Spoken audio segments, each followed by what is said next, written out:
Bonjour tout le monde. On a souvent l'impression que la Bible, c'est un peu une collection d'histoires, de lois, de poèmes. Pas toujours facile de voir le lien. Mais si en fait, il y avait un seul grand récit qui traverse tout le livre, de la Genèse à l'Apocalypse. Aujourd'hui, on va justement explorer cette idée, la grande histoire de la restauration. Alors voici notre plan de match. On va commencer avec l'idée principale, la thèse. Ensuite, on va regarder la création et la rupture qui a tout déclenché. On va suivre le fil de la promesse, découvrir la figure centrale de l'histoire, et enfin, on va voir comment tout ça se résout à la fin. Bon, allons-y. Avant de plonger dans les détails, il faut comprendre le concept de base, la fondation de tout le reste. C'est quoi, au fond, le sujet principal de la Bible? Quelle est la grande question à laquelle elle essaie de répondre? Eh bien, la voilà. La réponse, le sujet principal de la Bible, c'est comment Dieu cherche à réparer la relation brisée entre lui et l'humanité. C'est vraiment ça, l'arc narratif du début à la fin. Il y a un problème, une séparation, et toute l'histoire, c'est la quête d'une solution pour se retrouver. OK, maintenant, revenons au tout début. Comme dans n'importe quelle bonne histoire, ça commence avec un état d'équilibre parfait. Puis, il y a un événement qui vient tout chambouler et qui crée le conflit principal. Au commencement, comme le décrit la Genèse, le monde est créé en parfaite harmonie. L'humanité est faite à l'image de Dieu, ce qui veut dire qu'il y a une relation directe, une proximité vraiment spéciale avec le Créateur. Tout est en ordre. Mais là, il y a un point de rupture. La désobéissance humaine, ce qu'on appelle souvent la chute, vient briser cette harmonie.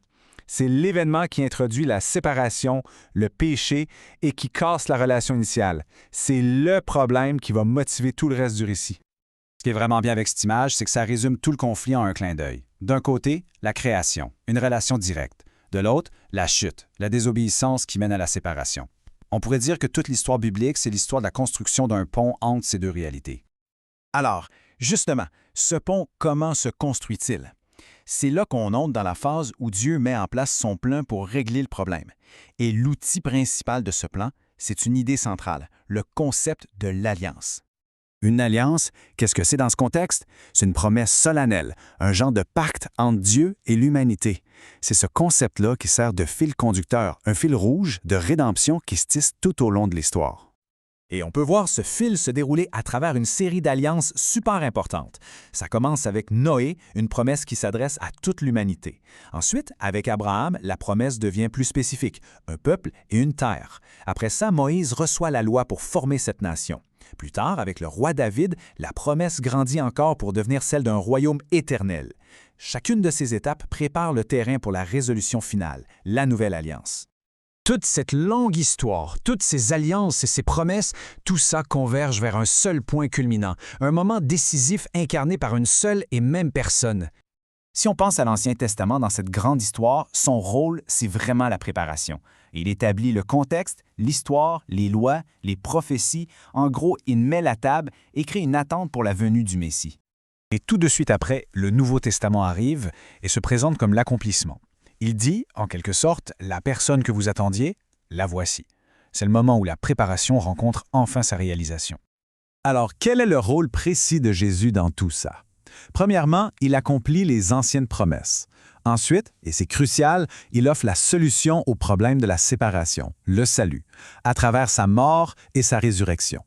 L'histoire de sa vie est racontée dans les évangiles et les conséquences de son œuvre pour tout le monde sont expliquées dans les livres qui suivent, comme les Actes des Apôtres et les Épîtres. On arrive maintenant à la dernière partie. Après le point culminant, quelles sont les conséquences? Quelle est la résolution finale à ce conflit de séparation qui a commencé au tout début? Comment cette grande histoire se connecte-t-elle à la vie de tous les jours? Le processus est assez clair. D'abord, le salut est offert à tout le monde. La réponse à cette offre, c'est la foi en Jésus-Christ. Le résultat de cette foi, c'est une vie transformée. Et l'espoir qui en découle, c'est celui d'une restauration finale et complète. Et ça nous mène à la grande finale du récit. Le livre de l'Apocalypse décrit la restauration de toutes choses. L'harmonie du début n'est pas juste réparée, elle est complètement renouvelée. Un nouveau ciel et une nouvelle terre. La boucle de l'histoire commencée dans la Genèse est enfin bouclée. On termine avec une question pour la réflexion. Si on lit la Bible avec cette trame narrative en tête, cette histoire de restauration, comment ça éclaire les autres grands thèmes comme la justice, la foi ou la sagesse?